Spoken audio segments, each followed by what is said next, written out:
welcome to this episode of Founders Files. We are your hosts, Marissa and Heidi, and our guest today is Milansaes. Welcome, Milan. Thank you for joining us. Could you give us a quick introduction of yourself and your entrepreneurial journey? Thank you so much, Marissa and Heidi. It's very nice to see you again. I'll quickly introduce myself. I'm Milansaes, originally from a small place in the Netherlands called Born. Grew up here. I went to school here. I ultimately decided to become an entrepreneur. Had several businesses in different fields. My first venture was actually a little bit less successful. It was an e-commerce store called AmericaFan.com, and it was a personal passion of mine. I mean, I did some trips to the US together with my parents, with my family, and really liked America. And I thought, well, maybe there might be other people that like America. Let's start selling some products. I mean, blankets, mugs, whatever. Launched that e-commerce store after a lot of hard work, and ultimately really failed. This was not a success whatsoever. I had no idea what marketing was. I had no idea SEO. I had no idea. I mean, I was 14-year-old or 13 years old. I had no idea. So I then started learning about marketing, and then decided to give it another shot. And this time it was successful. And that led me to the start of Story Vino, which became an exclusive wine e-commerce store, which I did together with a very experienced wine industry professional. And after doing that for a little while, I sold my stake to him, and he's continued the business ever after that. Then met another entrepreneur, Nancy, who was working on a very interesting e-commerce brand called NCY Essentials. And the NCY Essentials was basically creating a CBD oil that could relieve menstrual cramps in a natural way. It's a very interesting product. It also had the traditional CBD oils, but specifically this menstrual product was a big product that could really change the lives of a lot of women. So we decided to go after that product, and ultimately ended up building that business, getting the products into Douglas, having a lot of different business clients across the Netherlands, but also in foreign countries, in Germany, in Belgium, and France. And yeah, I've been operational there for a little while, and then decided to step off the operational part. Started helping more startups to raise capital, actually try to acquire another e-commerce brand, raise money for it. Really enjoyed that, but then failed in the acquisition. Quite disappointing, but it was a good lesson to learn. But I did understand then that I'm pretty good at raising money and telling a story and getting investors to like that story and hopefully invest. So then I started actually doing this as a service for other startups that were in the need of capital. And this was around probably 2020, 2021. So really in the boom of the market was really good. Started doing that together with a partner in Amsterdam who had some experience in this field. Quickly built a team, little team with 4 of us. And in around 2 years, we raised for a little bit more than 13 companies, a total of 150 million euros. So it was really successful. These were primarily Series A, Series B rounds. So, for example, for companies like Neurobio in London, we're developing Alzheimer drugs. I mean, to develop these drugs, you need a lot of capital, and we help them to find the investors that would be willing to fund it in exchange for equity. And after 2 years of doing that, I accidentally met an investor with a very active investment thesis of investing in European startups that were trying to expand to the US.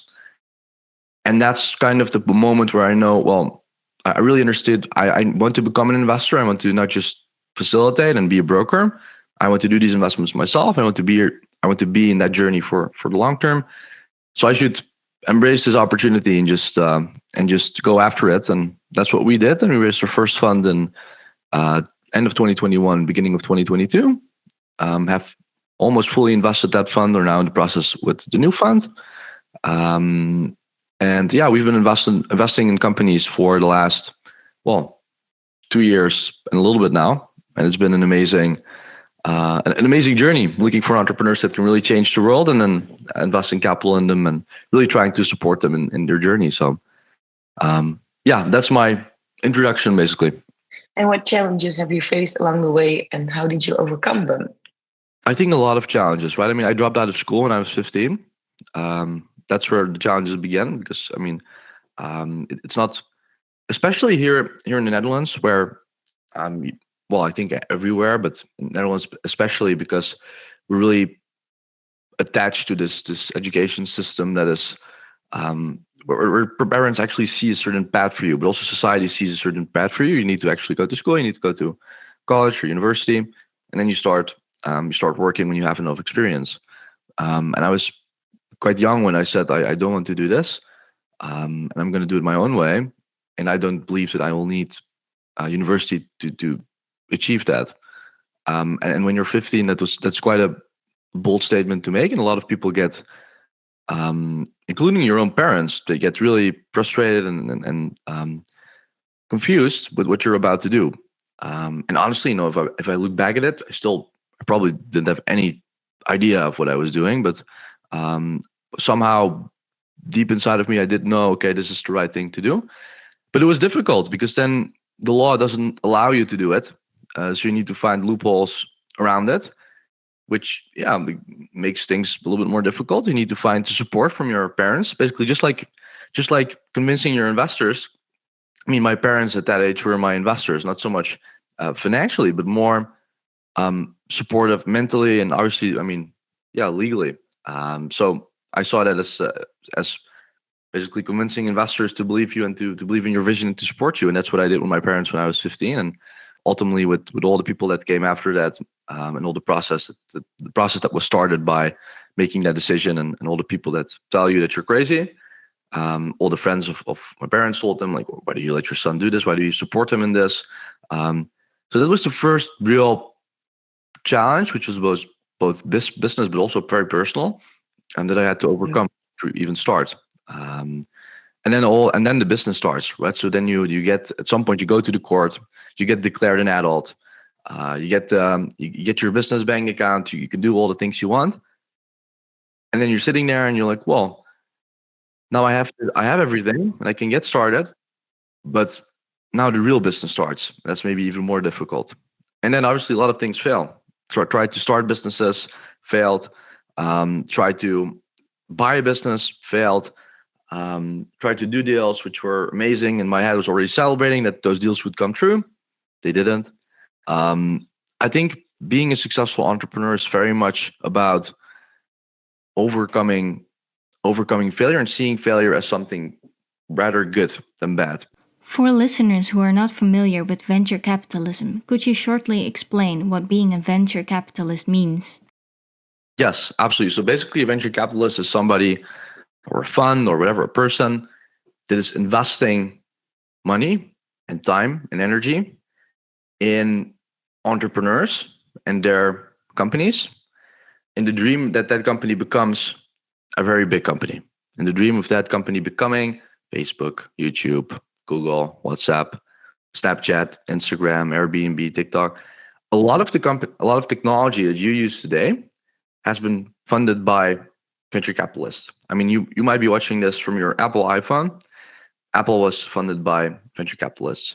You might be looking at YouTube. I mean, same story. A lot of technology gets funded by venture capitalists because businesses are, when you start a business and you want to grow something very quickly, but especially in the past when you had to develop technology, it took a lot of capital, like developers. You need to hire developers to develop some application.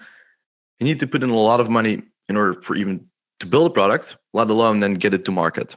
And that's where VCs came in, which were basically wealthy individuals that have a lot of money, and that say, well, I don't just want to invest in real estate and stocks and all of this. I actually like entrepreneurship. Let's look for people that are doing something, that are on an adventure. Venture comes from the word adventure. And they can invest in these businesses with the goal of supporting them in their journey and hopefully seeing their stock become worth a lot more. It's a very risky investment. It's a very risky investment class. But venture funds really have the ability to outperform and do very well. And that's why a lot of people invest in them. And it's become such an important industry. I mean, if you look at the big companies in the S&P 500 in the US, many of them have actually been venture funded. So venture capital is a very important asset class. But that's basically the job. I think that will be the bridge towards the questions about venture capitalism. Um, are there any red flags that stand out immediately that a company is not going to succeed and you won't invest in them? Oh, I think there are a lot of red flags. There are a lot of red flags. So there's a lot of things to look out for. Um, I think the first thing that we look at is not even, I mean, sure, we look at the company and what they're doing and if it makes sense. But even more importantly, who's running the business? What kind of entrepreneur is, what kind of person is actually trying to build this? And based on that person, we eventually make a decision. So we might even not like some of the things that the company has done before or some of the things they've handled it. But if we really like the person, then we might be willing to make a bet on that person. Because building $1 billion business requires a very specific type of person with very specific set of experiences in life. Doesn't need to be an old person. Doesn't, I mean, young people have built amazing businesses before. Older people have built amazing businesses before, but it takes a specific person. So we look for somebody that has overcome challenges, that has lived in high pressure environments. Might have been school, might have been life. They might have grown up in a very very bad situation. A lot of experiences in life shape individuals and shape how people pull through things, and that's something we look at. But that's a more US way of approaching venture capital. Here in Europe, it's more common to look at companies as companies, even very early stage when, I mean, it's not really anything. They look at the business model, they look at the market size and all of that, financial projections, which I mean, you can't make financial projections when you just started the business because you don't even know whether you have product market fit and whether your market is actually looking for what you have to offer, whether they're willing to pay for that price or whatever. I mean, it doesn't make sense. So in the US, it's more common to look for very interesting people with the right backgrounds that are building something that makes sense and where there is a very clear problem. But to get back to what we don't want to see, we don't want to see people who do not really know what they're doing. We're taking a very long time. They might have started the company 6 years ago, but still haven't reached $1 million in annual recurring revenue. I mean, yeah, sure. If the person is great, it might make sense because they've done something wrong, it was a side project or whatever. But you really look for all of these signs that business and specifically a person can be a person to build a $1 billion business. And yeah, the red flags can be everywhere. I mean, background, it can be market size. I mean, market size or the problem they're working on. There might have already been 100 other competitors that have solved that problem already very efficiently, and maybe people in the market aren't even looking for that solution anymore. Yeah, there can be so many reasons that something does not work. Continuing on this subject, you already mentioned some things you are looking for, which is certain mindsets. Is there anything else you look for when you want to invest in an idea, person, or company? I think they have to solve an actual problem. I think a lot of startups that we see are not really solving a real problem. They built something really fancy, it looks great, like a lot of great features. But then when you talk to the clients and you do the customer interviews, I mean, people are not really seeing the value, right? Ultimately, you need to be obsessed with your customer. Like, what are my customers' problems, and how can I most effectively solve them? A lot of times, this comes from entrepreneurs being that customer, experiencing those problems, and then being like, well, why hasn't anyone solved this yet? And then they leave the company, they start a company that will solve those problems. That's how most really successful businesses get built, because people experience that themselves and then build that solution kind of for themselves, but then also for the entire market. I mean, that people have really lived through the problem and then build a solution for that is a good sign for us. And we really look for, okay, is this an actual problem for customers? Are people willing to pay for this? And how, if yes, how much? What other competitors are doing this? How are they solving this problem? How is that different from their approach? So that's a very important sign for us.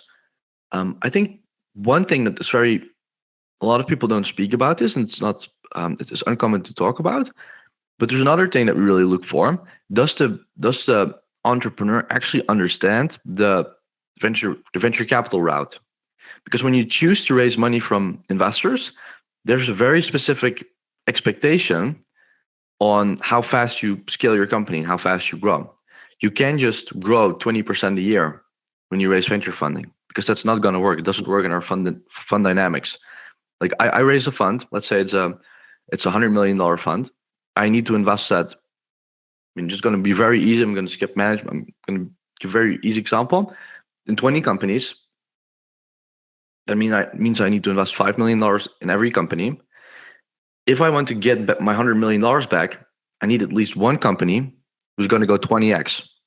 So if I invest at a $20 million valuation and a company needs to go 20x, that means the company needs to sell for 400 million. To go from a valuation at 20 to 400 in 5 to 7 years, because we want to close our fund in year 7, 8, 9. That's when we want to return capital to our investors. You need to grow quickly. You need to go from 1 million to 5 million to 10 million to 15 million to 20. And a lot of people don't understand that that's what needs to be done in order to achieve the expectations of venture capital, which makes it very stressful, which takes a lot of people. I mean, you probably as a founder don't really have a life when you're working as a startup founder. Like you're just constantly working on the business day and night, during the weekdays, during the weekend. That's why we look so much for that personality trait, because people don't really understand what it takes in order to do something like this very quickly. So that's a very important aspect. Do these people understand the venture mindset, and that they'll have to raise more and more money very quickly? And do they have the network and the relationships and the willingness to go knock on all of these doors and ask for money to really grow their business? And yeah, that's a very important thing we look for as well. Is there an actual problem? And they might have a great solution, but if they can knock on all these doors, raise the money, and understand the venture mindset, then they're not going to be fast enough. Then probably somebody else is going to do it. They're going to knock on all those doors. They're going to get hundreds of millions of dollars of investment. And they're going to be just way quicker than this other competitor. So it's also about your growth and how quick you can actually scale to become a potential $1 billion business. And in venture, by the way, we call $1 billion business a unicorn. So when you hear in venture unicorn is a kind of slang that we use in the industry to express that a business has reached a valuation of $1 billion. And this is kind of the ultimate goal of all of these VCs, right? We want to invest in businesses very early on and hope that eventually they become unicorns. And then we measure our success by saying, well, we invested in 5 unicorns. This, and this one. So that's when you hear unicorn, think of that. Okay, and are there, other than being perseverant, are there any more important skills or a specific mindset that's for someone that's starting their own business? Maybe so some advice, like if you have an idea and you want to get started, like what would be the good Yeah, or maybe that, yeah.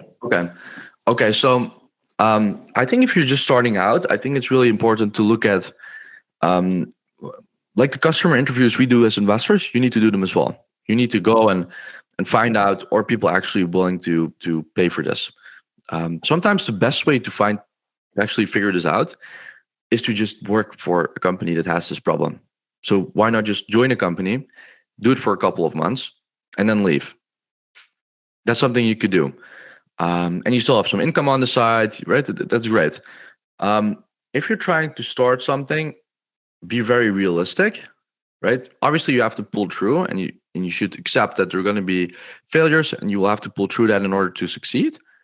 But also, at some point, if you see it's not working, or if you feel like it's not going somewhere,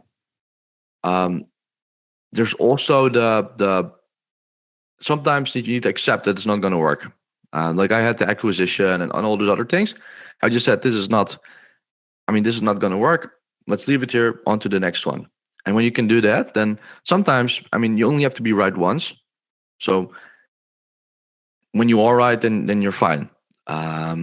So have this mindset of not giving up, but at the same time, Also, when you see something doesn't work, don't stick to it for too long. I see entrepreneurs that stick to it for years and years and years, while they actually deep down, if they do some digging, they understand that it's not going to be it. It's not going to be there.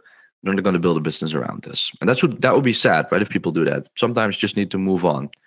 And when you're just starting out, I think it's important to have the experience to really say, okay, this is gonna work, and I know the actual problems very well, and I know what I can build. So you need to do a lot of customer interviews, or join a company, or get that experience firsthand, in order to really build that. And then when you decide to start building, do it in a very lean way. So a lot of people, they focus on just building something. For example, you're trying to build software, and going to try to finish the full thing in order to start going to market. I would say, what can you do in order to get the market to validate that you can actually sell it? So why not build some kind of example, some kind of wireframe, and go to some clients and try to sell it while you haven't even like build it? Because people would be willing to buy it, and that's a good sign. You should probably continue, because yeah, you have a market for it. If people aren't, then why bother to start build this? So I think you need to be very smart, and if you build it, you need to build a minimal viable product first, right? So the really minimum iteration of what your vision is in order to get it to market.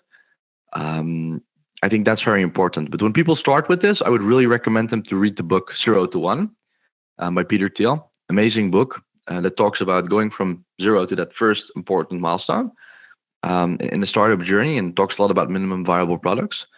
I think that mindset would really be helpful to a lot of these aspiring and beginning entrepreneurs. We're now going to continue with the next part of the podcast, which is about the future of entrepreneurship in the US versus Europe.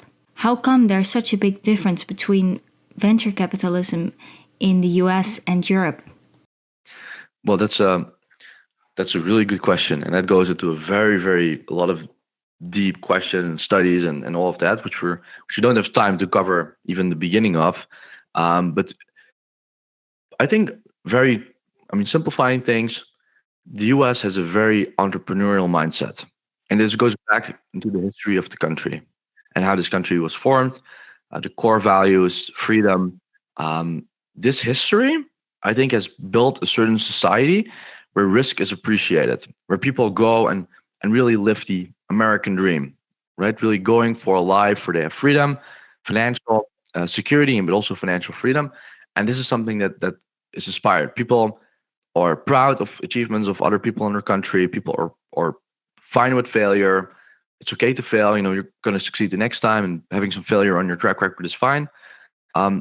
People are just way more entrepreneurial in the US, and there's a lot more appreciation for entrepreneurialism as well, and quite frankly, also capitalism. People really like the capitalistic society. I think here in Europe, it's a lot more traditional. We have a lot more traditional values. We do not appreciate.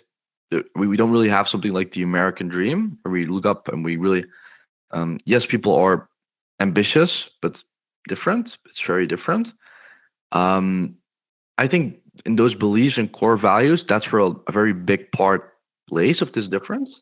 The US, quite frankly, also has a lot more venture capital history. So when you look at the 70s, when real venture capitalism got started, there was a lot of activity back then in the US, and a lot of things happening, a lot of great technology companies. Back in the days when Silicon Valley was just getting started, that's when venture capital rise, and at some point you had Apple and Atari were really the leaders, and then Microsoft obviously were dominating this field, and people started investing in it. People saw how many people got rich because they invested in these small companies, and they were constantly doing working in technology, high margins. And I think that was also, it really ignited the fire, and people saw, well, people are really becoming very wealthy with this technology. We should do this as well. So it very quickly became something. And here in Europe, we still haven't seen that much success.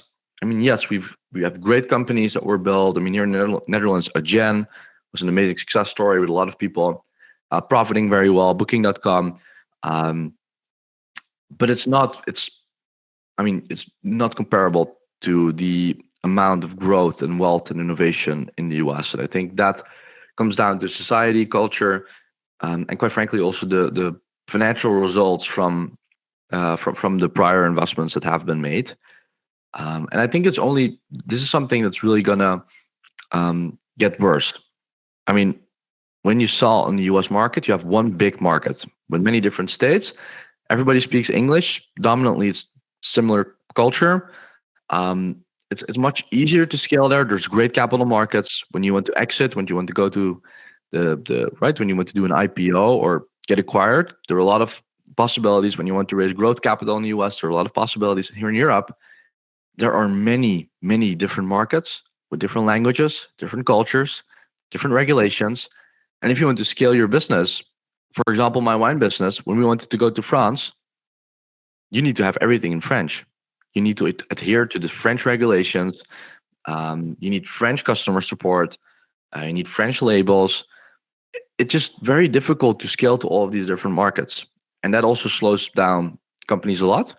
And then when you fail in Europe, people do not appreciate failure. People are like, well, you failed. That's bad. Like you did a bad job, or you get a little bit scrutinized for it. So that's not really motivational.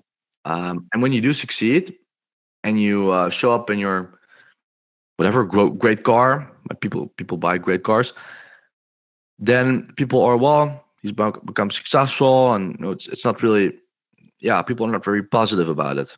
In the US, people love it, right? They're very proud of it. They what do you do for a living? And I mean, it's a very different culture. And I think in Europe, we really have to change something fundamentally to really get this entrepreneurship back on track again. But I do really believe in our generation. I think our generation is very different, much more entrepreneurial, with a very different mindset. We grew up with social media. We saw a lot of online influences from all over the world, a lot of experiences in our own home, in our own home country, which were very global. I think we're very globally have a very global mindset, and are very entrepreneurial. So I think there is definitely a shift coming, and I hope that our generation will really pull through on this and really, well, make Europe great, and really ignite that European entrepreneurialism that what we're going to need in order to get back on track. So I'm very bullish. I'm very positive about it. But yeah, there are very real differences. So I think as an entrepreneur, it's very important to see what place in the world is best for you and go there, because ultimately you want the best results for yourself, but also for your business. If the US is a better place, then start in the US, and if Europe is a better place, then start here. And are these also the reasons you decided to start your business in America instead of Europe? Yeah. So we decided that we are indeed going to continue investing mostly from the US. I'm moving to San Francisco, and doing my business, and doing the investment activities from there, because there's a lot of innovation. Is a global innovation hub. So there are a lot of Europeans as well who are moving there and building from there. I think we can get the best financial results for our investors over there. So it's my responsibility to come up for those investors and make sure that we go where we can make the most money for them. I think in the next decade, the greatest opportunity is going to be in the Bay Area, and a lot of things are happening with AI at the moment, and we want to be very very close to where all of these things are being developed, so that as soon as something new pops up or someone thinks of something new, we're going to be amongst the first to see it, and also amongst the first to be able to back it and to invest in it and to hopefully bring it to the world. What role does fragmentation in Europe play in limiting the region's entrepreneurial growth, and what can Europe do to overcome these challenges? A lot. A lot. When companies, for example, when you want investment and you get foreign investors, they're really not happy with Europe because every single country has their own regulations. When in Germany, and this is not a joke, it's real. When you raise your round, for example, a big round to get investors to put a lot of money in your company, you have to go to the notary, you have to sit down, and the notary is going to read the entire agreement out loud in front of you. These agreements can be hundreds and hundreds of pages long because they have all the terms, you have to sit there for hours and have a notary read them. I mean, that's it's insane. It's absolutely insane. And in other countries, in Estonia, for example, they have very they're very futuristic. Everything can be done online. You don't need to go to a physical notary anymore. It's great. So a lot of companies go there. But then when you want to be in Germany, you get exposed to this regulation. When you go to do France, you have different regulations and different rules. When you want to move from France to somewhere else, you are taxed. Another thing, like I think, and there's a great petition at the moment called the EU Inc. petition, where a lot of venture capitalists and lobbyists are trying to get the European Union to basically create another state, which would be especially designed for startups. Just like in the US, you have Delaware, and a lot of startups incorporate in Delaware because of the great law, because of the flexibility, because of the transparent. I mean, it's just great. It's the startup capital of the world, even though startups don't really, they're not there. It's like all mailing addresses. They want to create something like that for Europe, so companies don't have to deal with all of the different countries and the different regulations and all of that. So yes, that does slow down companies a lot, and I think it would be very important for the European Union to solve this and at least make it easier from a regulation part. What also doesn't help is the fact that we already have the AI Act over here. AI is just getting started, and Europe has decided to already regulate it, and we don't even know where it's going. While in the US, in the meanwhile, all the companies are just like going forward, putting speed on it, and creating something. Over here, we're slowing it down, and we're saying, well, let's regulate it. And then what happens is a lot of these European entrepreneurs, they say, well, bye bye. I'm packing my bags and I'm going to the US because they're not stopping me there. So you're not really doing anything with that regulation. You're just moving the problem. You're moving the problem to a different continent where they then continue, and basically the value is not for Europe but for the US. So yes, there are a lot of problems, but I think with this EU Inc. petition, I think they're really making a good step, and I think they're presenting it for Ursula von der Leyen. So I think they're going to make some good progress with that. Hopefully, I think that would be very positive for Europe. And on this subject as well, what do you think, in your experience, Europe can learn from venture capital approaches? Risk. You have to accept risk, and you have to take chances on people, not on companies. And risk is something that's just part of venture capital. Venture comes from the word adventure, and adventure is always with risk. And a lot of venture capitalists here who are actually private equity firms who are dressed as like a venture capital firm, they're looking for high growth valuation expectations with risk of a private equity deal, and that doesn't exist. And that's why a lot of these funds are not going to get great returns, because they're totally focusing on the wrong expectations. And I think we need to start learning that. And I also believe that, and this is something we shouldn't regulate, it's something that should just happen from itself. Pension funds here in Europe should also invest in venture capital, and we should get the government out of the equation. So the European government, EIF, funds a lot of the funds. And with an industry that's so focused on entrepreneurialism, having the government dictate the rules of these funds and what they can invest in and how they report and how they do all of these things is not a good thing.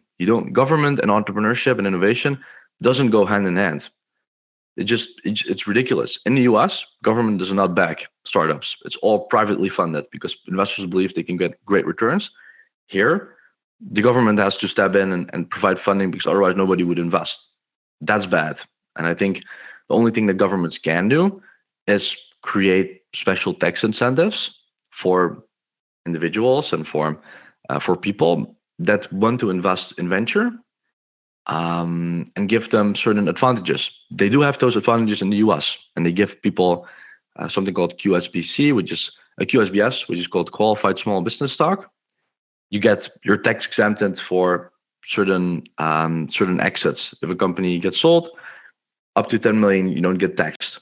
That's great. That allows people to invest in innovation, and obviously, when they invest in these companies, the state gets a lot of money from this as well.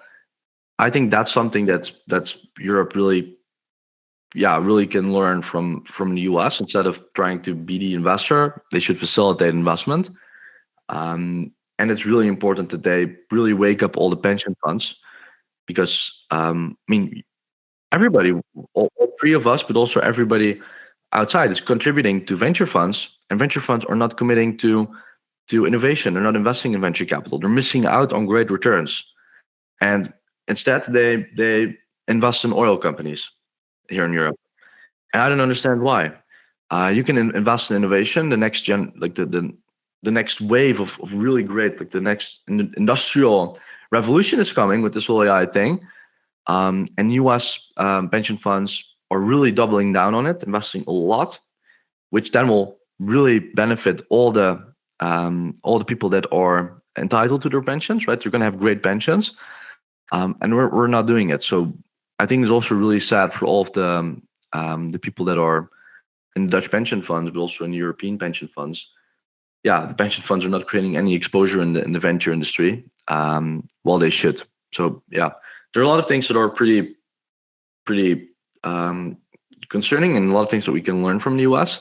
And I hope that finally people will do it. But then again, I believe in our generation. As soon as our generation gets to the workforce and gets to the positions within these governments, I think that our generation will provide that different view, and will provide that different insight, and hopefully will also help change it. So yeah, I do think there's a lot of hope. But yeah, right now it's unfortunate that this is still going this way. So yes, we can learn a lot. I think that makes a great end to the podcast. I don't know if Marissa has another question for you. Guys, from the last question. Oh. Yeah, exactly. Yeah. Okay. Well, we always end with one particular question, and that is: do you have a motivational quote that is it inspires you, or that you use to inspire new entrepreneurs? Oh, that's a good question. A motivational quote. Now I'm thinking. I think I saw something that's from an artist. I like art. And I saw something in a museum, I think last weekend, but I can't. I'm just trying to remember. Is it this one? Looking it up. What was the quote again? It was a really, really good one. But I'm thinking of a good one. Is there any specific quote? Oh, this is it. I got it. The idea is not to live forever. It is to create something that will. And that was a quote by Andy Warhol, who is, very famous, a very famous artist. I think that's a very inspirational quote. You can build something that is not just that's going to outlive you. You're going to create an impact on the world, on society, for people. I think that's something. Making money. Yes, everybody needs to live. Everybody needs to pay the bills and all of that. That's great. It needs to happen. But I think that ultimately shouldn't be the real goal. Ultimately, you need to create lasting impact. And I think that can make you happy, and that can really bring positive change to society. And yes, if you do that well, you're going to get rewarded for it, right? You're going to get, if everything goes well, you're going to be financially compensated for the impact that you create. But I think focusing on solving problems and creating impact, that should be the prime goal. And that really comes down to the Andy Warhol quote, which is: the idea is not to live forever, it is to create something that will. And I think that's a really important thing for people to really remember and live by. So that's a quote that inspires me, and I hope will also inspire others. Well, Milan, thank you so much for being here. Thank you for having me. Thank you, everybody, for listening to Founders Files. We'll hope you'll be back for the next episode. Have a nice day.